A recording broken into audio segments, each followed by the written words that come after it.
things happened this week. We got a lot to talk about this week in terms of new music and news and album reviews. We got a whole fucking list. A docket. Jam-packed. We finally have a docket, which is cool. First things first, one of the worst pieces of news to come out this week was that one of our favorite bands we've talked about many times in the show, Mastodon, has parted ways with their guitarist / singer Brent Hinds. Founding member. Well, all the guys from Mastodon were founding members. They were like U2 in that way, where they were always solid, just a crew of boys. Nothing could split them apart. They all kind of like look like each other too, which is kind of was always a fun thing. With Mastodon. Look like also their fans. It's like they look like guys who would be into Mastodon. It's cyclical. It's cyclical. All the same. The worst part about Brent Hinds leaving is that Brent Hinds was far and away my favorite member of Mastodon because I think he had the most edge as a performer and just as like uniqueness, I think, to his voice and his guitar playing. Like he's the reason why Mastodon had that kind of like bluegrass style of guitar playing. Like he started off as a bluegrass player. He had the weird voice. He's responsible for the that that style of singing. Yeah. So it's a bummer. Like what do we do now? Why is he leaving? I have no idea. Oh. They didn't unveil. Yeah, he didn't make a statement. I think that there have been signs over the past couple years. There was like an interview a couple years ago where he was like, I hate heavy metal. I hate heavy metal bands. Yeah. He was like, it was like something like, I started making heavy metal music at one point in my 20s just as like a rebellious thing. Like I thought it would be like rebelling against the type of music that I grew up on. Yeah. He's like, I don't really like it. And now it's a cherry pie situation. He is the cherry pie guy. He's the cherry pie guy. Yeah, I'm the fucking Leviathan guy. I'm the Leviathan guy. Yeah. And then when we went to go see them live this year, I can't confirm, but all signs pointed to him playing to a backing track. Like everybody else was singing live, but I don't think Brent was because like they've never been the best like vocally. It's tough to sing that kind of stuff and play as heavy as they are. But like Brent's vocals have always like pretty notoriously been probably the ones that aren't the best. Yeah. And his were like studio perfect. Yeah. And there were times where you would look at his mouth and he'd be like looking down at his guitar and vocals would be coming out. Tight. I think we even talked about it on the show because we talked about going to see them. It was them and Lamb of God. And we talked about it on the show like where you would see his parts when he was supposed to sing and he would just be like and it would just be like whoa! Like it would be like actually belting, but you would see him and be like, well, that's not right. It doesn't match up. Probably banking on like the crowd being far enough away. It's like it doesn't matter. They can't see me. They can't see what's going on. They're all drunk. Yeah, they're having a good time. It's fun. But I do agree with you that like his style was what made those early records so cool. Like I think of like that lick in Megalodon, where like everything drops out and it plays that like really bluegrassy like metal thing, and then like right into that crushing breakdown. And I would say that also the sound of Mastodon has moved away from that, and they do feel more of a not quite generic, but like more metal than they were back in the day. Yeah, I mean metal in the way of like being more. I think that they're moving towards more of like a radio friendly sound. Like now it seems like they make sure to have a song on their albums that will get radio play, and then the rest of it is like they can kind of do whatever they want. But for a while, like when they did like The Hunter and Once More Around the Sun, like after The Hunter, it kind of all went downhill. The Hunter's not. I didn't hate that record as much as other people. I thought it was okay. No, there's some awesome songs. The title track is sick. The title track is great. I mean, there was Curl of the Burl, dude. Curl of the Burl. I mean, that is a radio friendly song, but it's got some edge to it. But that has like one of those Brent riffs where it's like with the Yeah, it's a disappointment. I mean, like you think about all those sick Mastodon records, like or songs like Divinations off of Crack the Sky is like almost a straight up bluegrass riff. There was some crazy shit off of Once More Around the Sun, which I feel like was their last hurrah into like putting together riffs that made zero sense. Yeah. Like there's a song called Aunt Lisa off of that record, which just like doesn't even. You're like, this isn't even a song. But it was. I mean, it was all behind Brent Hinds' playing ability, like his bluegrass ability. And I think he might have started off playing the banjo in his career. I mean, he was such an interesting guitar player that I know this stuff about him. Yeah, you know, and like he had that like weird picking style where like he used the finger and the pick at the same that's time. Baller. Yeah. I think what I read is that whatever his plan is now is that he's going to go on to become or start a like blues, like a more of a blues or bluegrass project, which is that's cool. But yeah, I don't know what's the future for Mastodon. Well, they've already found a replacement. They said they were going to keep going. Okay, so do you know who the replacement is? Well, for the gig that they just played, like they had a gig booked this weekend at Tool's own festival. Oh hell yeah, Tool, dude. Yeah. Tool Fest. Which there's like a funny aside to that too. But he was this dude from YouTube named Ben Eller, I think his name is. Oh yeah. That they hired him to learn like 18 songs in like 3 days, and he did it. He's just a YouTube guy. He's a YouTube guy, and he's a really good guitarist. Okay. But he's who played with them at that show. Now, I don't know if he's going to be the long-term replacement, but like they have already played a show without Brent. I'm guessing they had it on the books. Brent was like, I don't want to fucking go to the Punta Cana to play the Tool Festival. And the Tool Fest. Well, the Tool Festival is funny because they threw like a 3-day festival at some like island resort, and they promised everybody like, you know, we're going to play both nights or 2 nights, and the set is going to be completely different each night. And I guess they played a bunch of the same songs from night to night. Yeah. And then Maynard was like, who was here last night? And there was no single night tickets. Like if you bought a ticket, you bought a ticket to the whole thing. So they started they just didn't know. No, they swindled a bunch of people into buying they got booed at their own festival. There's like videos online of people being like, boo! You played sober already. Give me something else. That's really cool. Tool Festival is also what this podcast is known as. Oh, yeah. Yeah. But yeah, it makes me wonder what's going to happen with Mastodon going forward. I mean, their records have already been going down this little bit more watered down path with each release in the past couple of years. I haven't really liked or loved the Mastodon records probably since The Hunter. I mean, like The Hunter was an exception. You know, it was nothing like anything they've ever done before, but I really wasn't a fan of Once More Around the Sun. Yeah, and they released that like double album that I only listened to once, and I remember there being the new one. Yeah. I remember there being a few things on there that I was like, oh, that reminds me of old Mastodon. Yeah.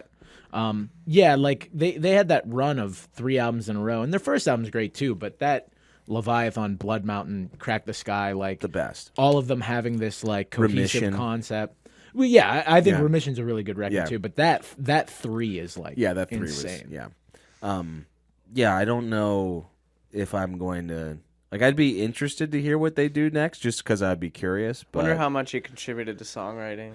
Probably a lot. I mean, they all like had songs that seemed like written for them, like the singers, but they keep focusing more on Bron Daler as the lead vocalist, which is just I can't get behind it. Like there's a reason why Mastodon was so unique, and it wasn't, you know, for a guy that is doing his best Josh Homme impression. You know, like there's like Troy had the big Viking growl, and then you had Brent, who did the mutant shrieks, and then it sounds like some sort of a goat or something. Yeah, Bron had his place back in the day in Crack the Sky, and he was like a breath of fresh air on Crack the Sky because you hadn't heard it before. But and two, he's going to be less adventurous on the kit when he has to sing, and like some of the best like Mastodon songs are him just playing over the bar line, filling up here and there, and like they do become a bit more of a radio rock band when he is singing. Yeah.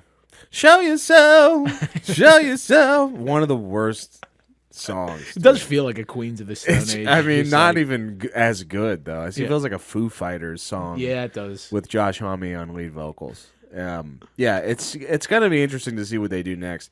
I'm sad Brent is gone. Brent was my favorite. Brent had the tattoo on his face. He did. Yeah. Brent had the weird lyrics. He did. He lost the fight to Shavo Adagian. Yeah.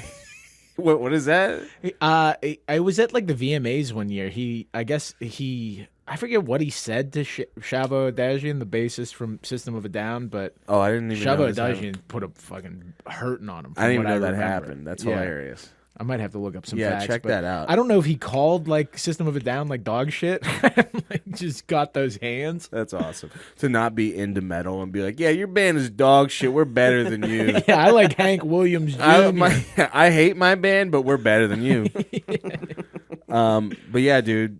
R.I.P. Brett. I mean, he's alive. He's alive. But R.I.P. Mastodon as it was. R.I.P. the core. I mean, I'm happy to know that I got to see them like 3 times with Brent. Like it's like a new era that I can be like, you saw him with Ben Eller. Or whatever. You saw him with Phil X. I saw him with the Phil X. Yeah.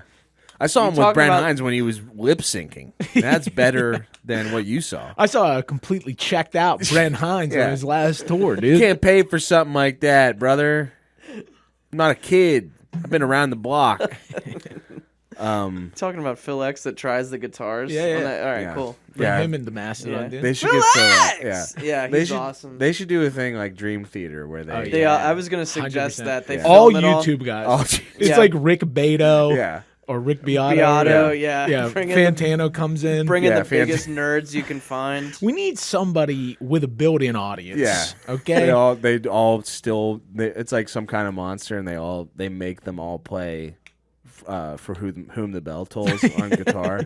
Can you play from who the bell? They fuck it all up. They all fuck up. It is wild to hear so many people fuck up like the most iconic bass line in their catalog. It's all of them playing the guitar part for whom the bell tolls, but then for some reason Scott Reeder still is on bass, fucking up for whom the bell tolls on bass in the worst way.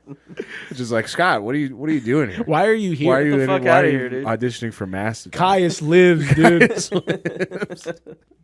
But yeah, dude, that's Mastodon. Should we move on? Yeah. We got other news that is happening this week. One of our favorite guys. Best guy. One of the best guys, the former producer of the show. Future president of the United States. President of the future vice president and then president of the United States. Secretary of Education. Or of Entertainment. Secretary of Rock and Roll. Gene Simmons made news this week and you sent it to us. Yeah. What was this? I didn't even see it. So he posted like a job offer, but it was someone could pay him like $12,000 to be his personal assistant for a day. Gene Simmons charging $12,500 to be his assistant and roadie for a day. He's calling it the ultimate Gene Simmons Experience.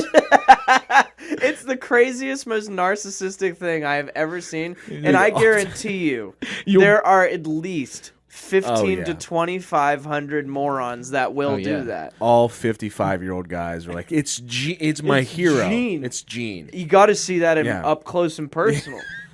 You'll be part of the Gene Simmons band crew for the entire day. For a day? It's not even like a year-long job? Just one So is thing. he doing a solo band now, I guess? I guess. I mean, he was doing Asshole. Yeah. Yeah. You know? Yeah, I mean, people want to hear People Asshole. want to hear I Asshole. want to hear I Asshole. need to hear those live People takes need to of hear Asshole. that cover of the what was that Disney cover he did? If You Wish Upon a Star. Yeah. When you... He said the lucky fan will help the band set up for the show. So you pay $12,000 to carry Gene Simmons' bass rig up a fucking flight of steps. Nothing. I mean, what's the sickest thing? What's the treat? You know, is there any is that what you get? It's just to help him. He plugs his bass into his amp.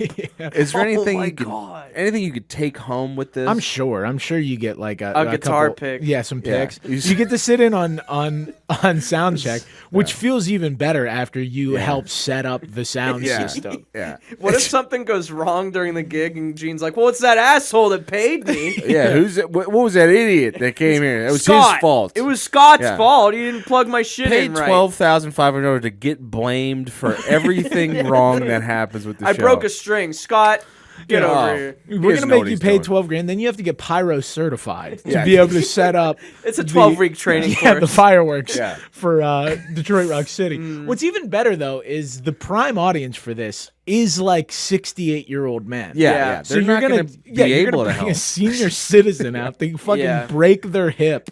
Trying to get the fucking like the emperor stack up on stage. It's gonna be my dad who just can't bend down anymore. Just like has to bend down without moving his back.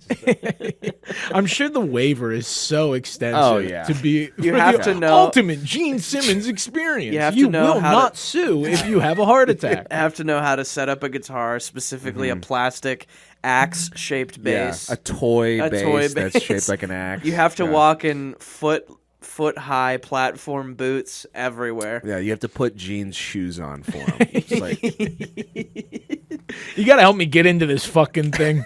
You got to go to CVS and get black spray paint for his hair. The real reason why I did this is so someone can help me get into my suit. I can't.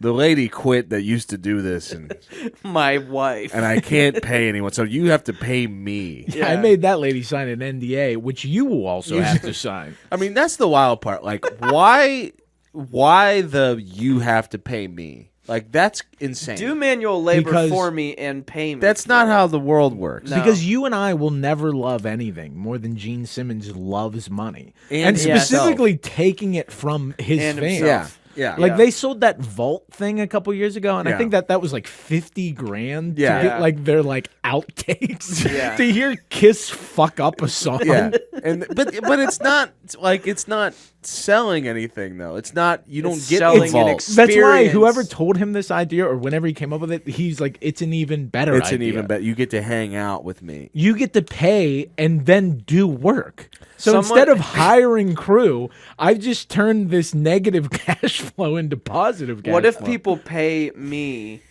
to watch me do a less entertaining thing than what I used to do with my bands? Yeah, you don't actually get to watch the show. No, you just set the shit up, and then they're like, get the fuck out of here. If you want to come into the show, buy a ticket. We got you seats in the lawn.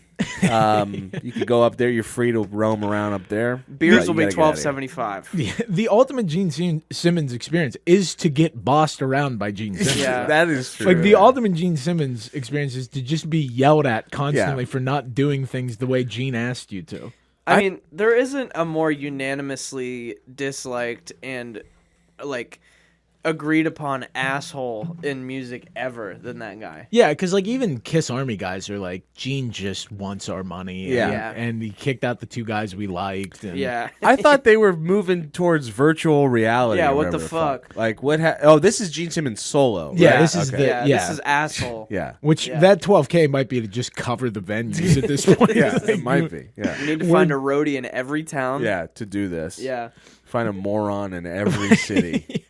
And he only has that one album. Yeah. So are we just getting Dog and Asshole? Is that what we're getting? We're getting Dog's Asshole? You're getting Dog's Asshole. And When You Wish Upon a Star? Yeah. And Shout It Out Loud.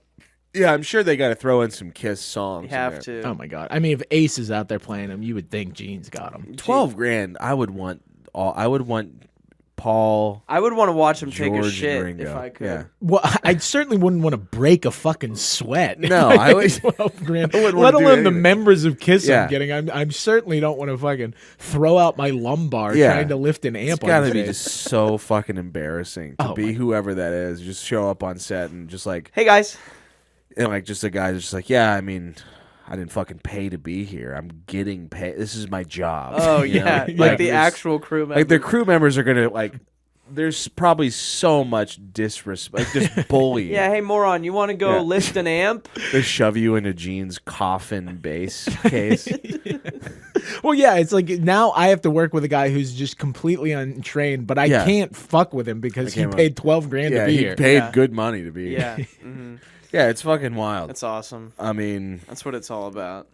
And you know, when I saw the post, it was like work with Gene Simmons. I was like, we're doing this. We're paying. And so we need a few more patrons. That's what I thought it was at first. Before I read the whole thing, I was like, if we can pay to get Gene Simmons on the show, we will work to scrounge 12.5. Yeah. You know, we'll For get one him. of us, and then put a body cam on us. I would take out a second mortgage. I on would my take house out a to sit second down one with Gene. to have 100%. Gene down here. But instead, like, if it's 12.5 to schlep his amp, what does it take to get him on the pod? It's gotta be 6 figures. Yeah, probably $100 grand. Yeah. Easy.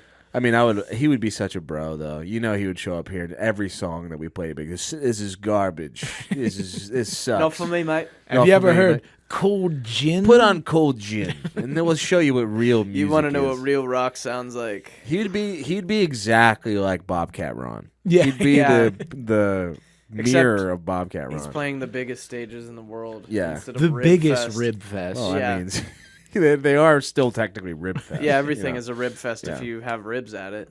Yeah. You know. Every Marilyn Manson show is a rib fest. Oh, nice. Yeah. Nice. That's 2 now. That's 2 for 2 tonight. Yeah. Should we move on? Yeah, Yeah. let's hit That's the track. that's Gene Simmons. You know, go pay to be his roadie. Yeah, and if you wanna do that. and if our Patreon somehow gets over 12 grand, we will put GoPros on our head. Yeah. Go And we'll schlep go do his it. amp. Yeah. and you will upload that. To I the- volunteer That is to a do promise. It. Yeah, yeah. You Jay can Day- send me as the field reporter. That I'll is go a do it. promise. Give us $12,500. JJ, we'll send JJ out there to be Gene Simmons' roadie. You're gonna need to cover my airfare too, And the though, airfare. and my lodging. Yeah. But you To know, so get- like 15 grand. It would be so worth it to just have 4K footage of Yeah. Gene Simmons' giant forehead being like, "What the fuck are you doing?" Oh, Who you're the only fuck is this guy? you're only 5'6". That's not We're tall gonna need enough to someone lift taller. that amp. We can't hire you, but we can't give you any refunds either. Yeah, So we're you're both keeping that fired, money. and we're keeping your We're 12 keeping grand. that $12,000. You can enjoy the show from the veranda. There's no such thing as workers' comp on this work. We don't believe in that. Yeah. Yeah. Not only does he not hire union, you have to pay. To You be have on to it. Yeah. It's the so opposite. wild. Of Yeah. union. Yeah, that's Gene. Go do that or give us the money to do that. Yeah. Yeah. Let's move on. We had some tracks come out this week. We're not doing a tracks episode, but we wanted to talk about these two since they hit close to home for us. One of them is Ty Segall's new track called, what's it called? Shit. Something cave. Fantastic Tomb. Tomb. Yeah, Fantastic Tomb. Something cave. Something cave. yeah. Yeah, JJ was Some dead sort on. of hole in the wall where you might put things. JJ is the biggest. That's the reason why it hits close to home because JJ is the biggest Ty Segall fan. I don't think you've ever missed a new Ty release putting it on a tracks episode for us. No, but actually, I didn't know it was happening until Evan texted about it. So Oh, really? you were on the wire I'm way on past. Ty alert now. Yeah, Wow. I Three did- Bells really won me over. We all remember. I Three got Bells. I got a postcard in the mail like last week that was like greetings from California. It had some sort of cryptic message on the back, and it said Ty Segall possession 5/30/25. Oh wow. It's probably because I've bought things from him before, but I think that's a pretty neat aspect of guerrilla marketing that his little team is doing. personalization. Yeah. Yeah, Yeah, pretty but that cool. cost him money. Yeah. He should have made you send should've- him a letter with money in it. Yeah, you're right. That's a good idea. The Gene Simmons structure. Yeah, that's Yeah. what it should have been. He's just like running like Yeah. fucking seminars. No, But, no. Sorry. What were you Okay, gonna- no, I'm good. She's I gonna think keep we've going gotten back all the to meat on Gene. Gene. He's Yeah. just gening more. So this new album is coming out May 30th. He released a new song called "Fantastic Tomb." Let's dive in. Yeah, let's check it out. Let's give it a listen. This one really follows the classic, the classic Ty form of Yeah. like a sort of groovy thing that then becomes like kind of jammy at the end. Mm-hmm. But this time there's like horns, which is kind of cool. Yeah. you know. Yeah, this is probably one of his best like tunes I think I've heard from him in quite a while. Like he's been doing, apart from like Harmonizer, like after Harmonizer was a lot of like acoustic stuff, and Three Bells, which is like way more like slower, mid-tempo. There wasn't a lot of bangers. This one feels like kind of timeless, I guess, like way more ingrained in classic rock and kind of what he used to do with like, you know, sounding like T-Rex a little bit. Yeah, I would agree with that. Like, I'm not the Ty Segall hogs that you guys are. Yeah. But the stuff that I've heard from Ty that I like is more in this vein. Yeah. Where it's like has a great melodic core and like the sounds are of that like classic rock era. Yeah. Like he had a way of repurposing like the sounds of classic rock but making them sound fresh and interesting. Yeah. And the thing that I missed on Three Bells from the Ty stuff that I heard before is like the melodies were not the centerpieces of the songs whatsoever. It was more the structures and the mood and stuff like that. And I got pretty bored with that album pretty fast. It was a boring record. I mean, for sure. I mean, I liked it. I appreciate what he was doing with like his guitar work and stuff, but I don't remember a lot of the jams on there. If there really wasn't many. Like, right? Yeah. Well, I don't know. My Best Friend was a super catchy. My Best Friend was okay. Yeah. Song, and there were a few others, but there were longer tunes, and it was a longer album. It was like an hour long. Oh yeah. But yeah, the thing that I draw from this one, this one reminds me of a lot of stuff off of Three Bells, but it may be a bit more melodic, like what you're saying. But I don't know if our boy's heavy anymore. I don't think. I don't think he's into that anymore. That's kind of what I liked the most. I don't think he does heavy anymore, and his live shows are. I saw him on tour last year, and it was the best I've ever seen of him. That usually would bug me. You know, to not hear a heavy Ty song. But, like, I don't know. Like, this one just feels very, like, he seems to be singing more than just doing the, like, the other thing he always did with the vocals is, like, the, just really, like, soft like, not shit. really a melody, but just kind of, like, putting something, like, one straightforward, like, middle-of-the-road melody over top of the guitar. And, like, this one, it just feels like he's actually singing, and I like it. He's being on this album. Someone named Matt Yoka is helped him write lyrics, and I have read in quite a few interviews that Ty has expressed that he's not always the most confident or thrilled in his lyrics. So, someone stepping in to kind of help him with that intrigues me because maybe he'll step more out of the box with the melodies or things like that if he doesn't have to fuck around with the words too much or whatever. I don't know. He has written quite a few songs about his dogs. His dogs, his mom. Yeah. When you've written as many songs as he has, I mean, it's a lot of where do fucking you pull songs. lyrics from at that point? I mean, well, you're Your going to be dog. writing about your dog. Yeah. He loves his fucking dogs. It's all about, you know. Yeah, what's the one? Bread and... Goodbye Bread. Goodbye it was Bread. about his dog Yeah. that died. Fanny is about his dog. My Best Friend was about his dog. Yeah. His other dog. There's a couple about his dog. He has two wiener dogs. His two wiener dogs, yeah. And one's named Bread? No, the one that's named Bread, I think, died. R.I.P. Bread. Yeah. R.I.P. This one R.I.P. pouring Bread. out for Bread. I think that was a long time ago. Yeah. Well, Goodbye I'm Bread. catching up. He had a whole album called Goodbye Bread. Goodbye Bread's a really good album. Yeah. I didn't know what bread was when I It was first... the cover's a picture of the dog. Yes, but I didn't understand that at first. When I just like was getting into Ty Segall, I was like, oh, he's got an album called Goodbye Bread. I was like, I guess he's quitting carbs. You know? He's like, I'm going on Atkins. I'm only eating dog meat now. I'm fucking off the carbs. You heard it from me first. Goodbye bread. I'm done with it. I'm done with bread. done Sourdough with 'em. rye. That's it. It's empty Washing my calories. hands of them. That's what I thought it was. But I found out it was about his dog. I was like, okay, yeah. Yeah. We're back on bread. Yeah. We're back on carbs. I'm never off bread, dude. I've never been off bread. Yeah. I would say that I like this better than anything on Three Bells. Yeah. And I would be much happier to listen to a whole album of this. Like, It's even gonna be Eggman shorter. was like interesting. Eggman was weird, but it didn't have much of like a melody that you could Yeah. sing along to. This one I can just, Oh yeah, this is like some classic rock, fucking this is wheeling Skinner and shit, dealing, dude. Yeah, I love it. Yeah. I like it too.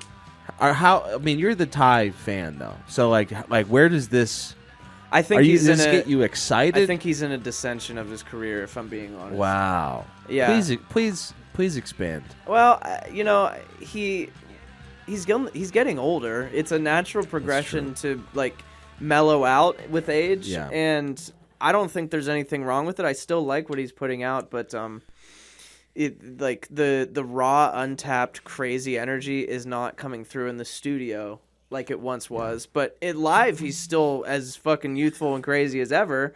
So that's what baffles me. I would think his live show would tone down a decent bit too, but it hasn't. He just adapts these like acoustic-y numbers to like a rockin' loud electric thing. But yeah, I think he's just mellowing out a bit and becoming more arty and whatever. So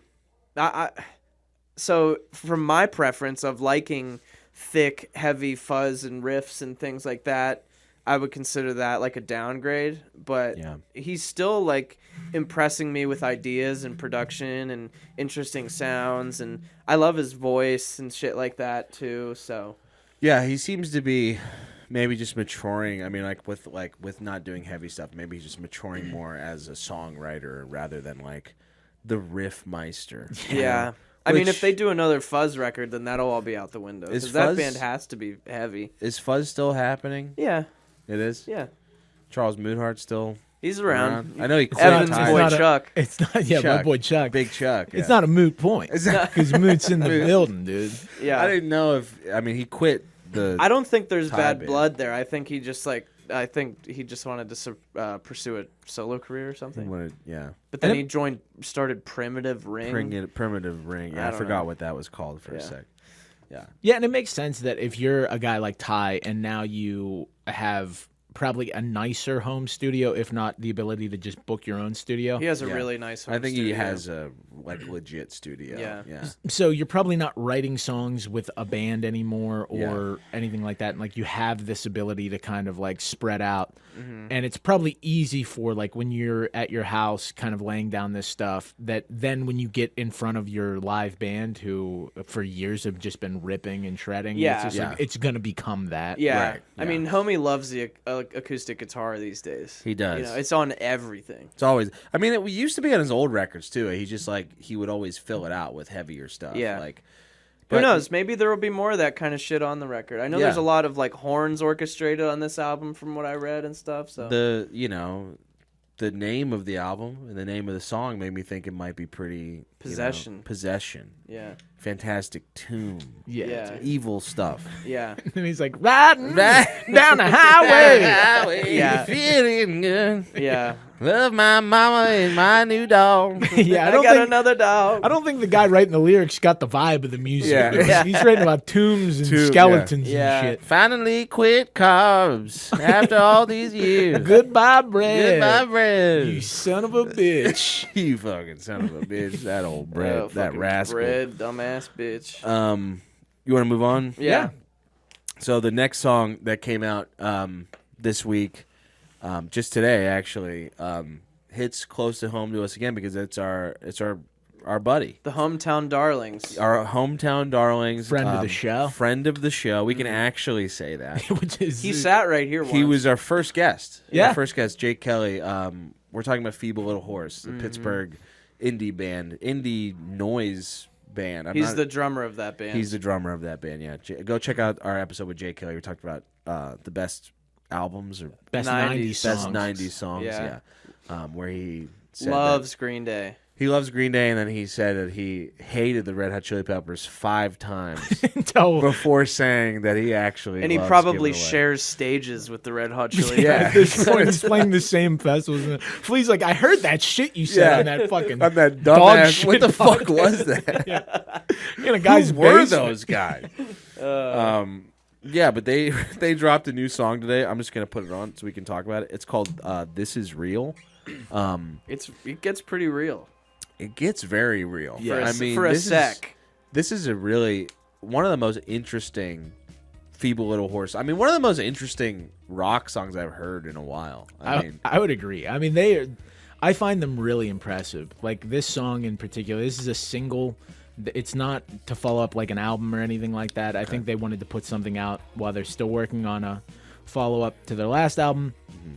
But like the amount of musical ideas that they fit into like 3 minutes and 20 seconds. Yeah, it's wild. Like this part reminds me of like Squid or Radiohead. Well, Squid's a good one. And then just like black what metal. is that? Yeah. Dude, our boy Jay Kelly busting out that Double kick, pedal, dude. huh? Let's go. Yeah. Yeah, it's wild. I mean, I wasn't expecting this, and also like just crank it up a bit. Like Lydia, the lead singer, who is like known at this point, I guess, for like her very soft-spoken, like almost whisper talk type style vocals, starts screaming, and the scream is pretty fucking brutal. Scream is right. Yeah, it's fucking sick. Yeah. Like this part's cool. This part is like anxiety rock. Yeah. And then it's coming up. I'm just waiting for that scream. For the scream. Yeah, it doesn't. It hasn't happened yet. Here we go. Yeah. Yeah, I've never heard that before from them. The song was based off that video of that lady on that plane. Oh yeah.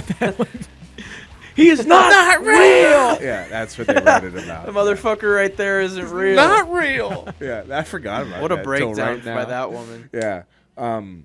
Yeah, I mean, for a band that like kind of announced a hiatus at a weird time before they were going on tour, and people kind of didn't know what the future of this band was. I mean, this is a hell of like a comeback single. Yeah. Like this should really make people. Makes guys like me happy. Definitely. I don't know about indie rock fans. They might be like, "What the fuck is this?" But no, I think that if they like their last album, because their last album was very strange, and like I think they've kind of positioned themselves as a more experimental type of indie rock. Like this, they're much noisier. Yeah, and this doesn't. Like I would put this in like a similar category of like Spirit of the Beehive. Oh yeah, like those like very sort of experimental type of bands. But I think that. Like this sounds like it could be on an MGMT record. Yeah. And like to go from something from like black metal to something that could be on Congratulations is really impressive. And I think what separates them from even a band like Spirit of the Beehive is they have really good vocal hooks. Like Lydia has like this like effortless ear for melody. Yeah. Where it doesn't sound like she's trying at all. And then like you're like, oh well, that's stuck in my head now. Yeah. Yeah. Yeah, comparing them to Spirit of the Beehive is interesting. Spirit of the Beehive is a band that I always like wanted to be a fan of. I think we've talked about it on the show before. Yeah, I'm always impressed by them. Yeah. But like never sticks. Never stuck. I'm always just like, this is like maybe too weird for me. Yeah. But this is probably as weird, but just like structured in a way where it's like digestible, like it actually feels like tangible and not just like a mess of ideas, I mean, not to talk shit on Spirit of the Beehive, but I like this better. Well, I agree. I also like it better, and I think it does come down, at least for me, to like the vocals and how hooky they make their vocal passages. Yeah. I'm into it. Dude, I'm excited for it. Yeah, it's cool. It's all over the place. It's super all over the place. Yeah. I did not expect that from them, but it's interesting to hear them take swings. Yeah, I was not expecting that scream. That's what made me be like, same. Oh, okay. It's crazy. Whoa, yeah. We're back. We are back, yeah. So that's Feeble Little Horse. That's their new song called This Is Real. Go check it out. And go check out Ty Segall's new song called Possession. If you want to be Gene Simmons' roadie. Yeah. Send me 12 grand. Send us. And then I'll do it for you. Yeah. Don't just send Evan 12 grand. Send all three of us 12 grand separately. And 36 G's. 36 G's. That'll cover the wall renovation. Cover what's going on. And one of us going to carry Gene's shoulder pads around. Mm-hmm. Yeah. And then the hospital bills. R.I.P. Mastodon. R.I.P. Mastodon. Well, I mean, they're not broken up, but R.I.P. Mastodon V1. Yeah. R.I.P. Mastodon V1. We're going to get ready for a new era. Welcome Show to yourself. The Ben Eller era. Yeah.